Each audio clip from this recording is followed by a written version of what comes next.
Having a bad back keep you out of the game is bad enough, but if it's your golf swing that's causing the problem, then obviously we're in this perpetual cycle of playing, getting a bad back, fixing our back, playing, and the cycle goes on. So at this point, we need to step in and understand what it is about our swing that's causing the problem, and then also be able to understand how we make the changes.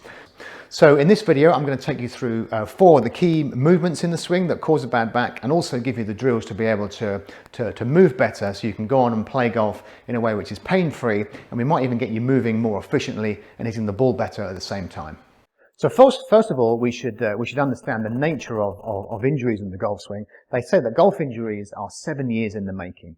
So, it's a very repetitive sport. It's played on one side. And it's unlikely you're going to make one move in one swing that completely kind of throws your back out. Okay, so movement 1 to avoid, and that's where, this is probably the most common, that is where the golfer is using the lower back to do the heavy lifting, if you like, when it comes to rotation.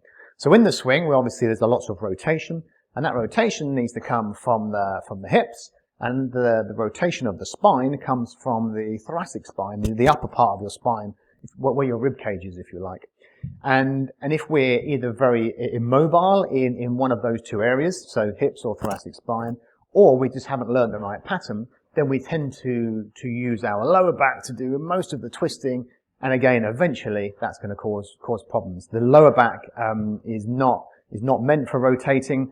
These lumbar muscles, these QL muscles in the lumbar spine are made for tilting forwards and backwards. So extension and flexion. And when they do the heavy lifting for rotation, that is not ideal.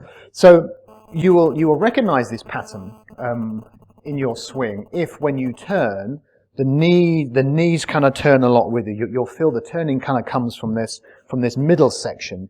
And you can see as I do that, my knees look a bit scruffy. My pelvis kind of backs up that way as I turn as well. There's no kind of loading of this hip joint. I can feel that actually in my QL on this side already. So the fix for that is understanding whether you've got enough mobility in the thoracic spine and also in your pelvis to be able to make the right movements, and then to be able to build it into your golf swing. So I would stand a little bit off the wall, maybe 6 inches off the wall, feet flat on the floor, starting in good posture, i.e., a good sort of straight back. Tilt into golf posture, and I'm going to put one arm on the wall, maybe give myself a little bit more room, and the aim is to move my hand kind of up and backwards. And as I do that, keep my feet flat on the floor, and the knees stay a similar amount apart. There's always going to be a little bit of knee motion, but limited. If I have a lot of knee motion, then I'm doing the turning again with the sort of my middle to be avoided. So my arm's on the wall, I'm in good posture. Can I then creep the arm behind me? You'll probably hear my voice starts to stress as the spine rotates. And I'm just creeping it up and back, looking over at the ball.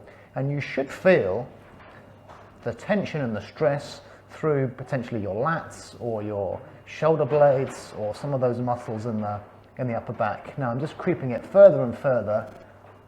And it's up to you then to monitor that you're not feeling that down here, but you're feeling that in a more healthy way through the upper part of the spine. So we're getting the stretch through the upper part of the spine, but we're also learning to recognize what it is to rotate efficiently around the upper part of your spine. So then when you grab a club and you start to swing, you'll be able to spot the difference between lower back over-involvement or a healthy rotation through the upper part of the spine. If you're new to the channel, then please click subscribe, and if you click the bell icon, then you'll be notified every time I release a video similar to this. So number 2 is also a very common misconception in the swing, and that is the golfer that hyperextends the spine. So people talk about reverse spine angle or extension of the spine.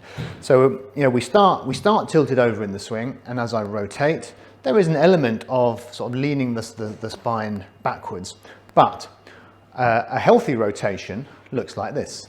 So you can see as I'm rotating, my head is moving ever so slightly to the right, and my spine is tilted also ever so slightly to the right, for right-handed players.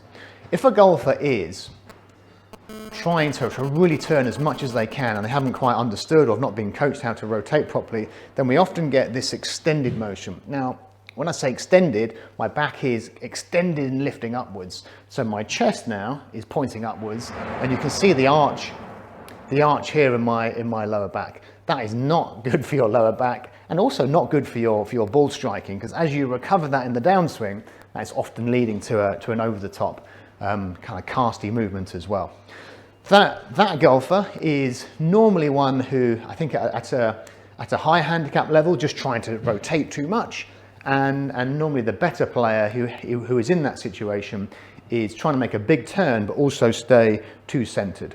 So if my priority in my swing is to keep my head absolutely centered over the ball, there's a good chance that I'm going to start to back up this way.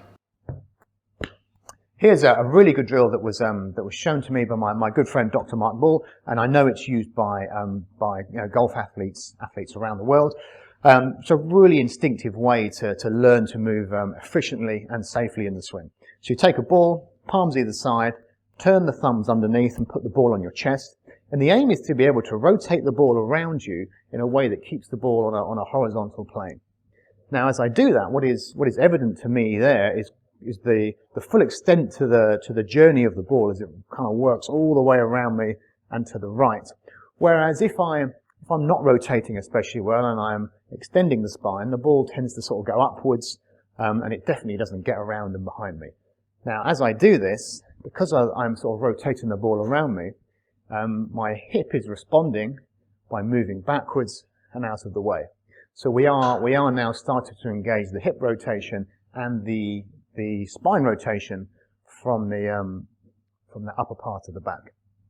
And you can see I can keep my feet on the ground quite easily here, as opposed to the golfer who turns from the lower back, where it all gets a bit scruffy and disconnected.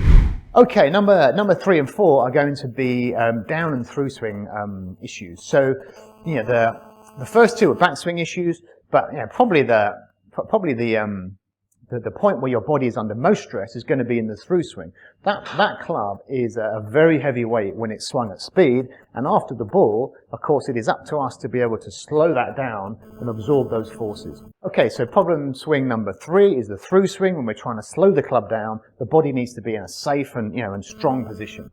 If in the through swing you have made a motion where your pelvis has slid a long way forwards and the head hasn't gone with it, we're likely to get this situation of the spine really kind of overly extending and that big kind of reverse C. You can see that kind of C shape in my back. If you do that while also trying to kind of stay in side bend, then you're really stressing the back in a way that is going to cause a big problem. So from down the line, I've got the extension of the spine, but also trying to add side bend, and that's really crunchy and compresses this sort of lower right side of your back. Problem swing number 4. This is a less obvious one, but I see it all the time, and this comes down to the golfer not slowing the club down effectively, and thus sort of pulling the body out of position. So similar to step 3, but caused by poor hand action. So as we're swinging and pulling on the club, there's this real kind of force and energy going in this direction, and you can create loads of speed and force that way. But if you can recover the energy by rotating the club with your wrist, so that's this wrist hinge, then everything is going to slow down nicely, and you're not going to be putting additional forces on the swing. So what I'm talking about is essentially using our wrists to be able to recover the energy of the swing. So I'm allowing the club to rotate that way by getting that kind of L to L swooshy motion as I rotate. If, however, my wrists don't want to rehinge, and I'm very kind of stiff and blocking, if you like, or steery through the swing, then we see a lot of swings, especially when we hit the ball hard, where the energy of the club kind of pulls the player out of position. The head normally goes back in that case. The chest points upwards, and the slowing down of the club is all done again with the lower back.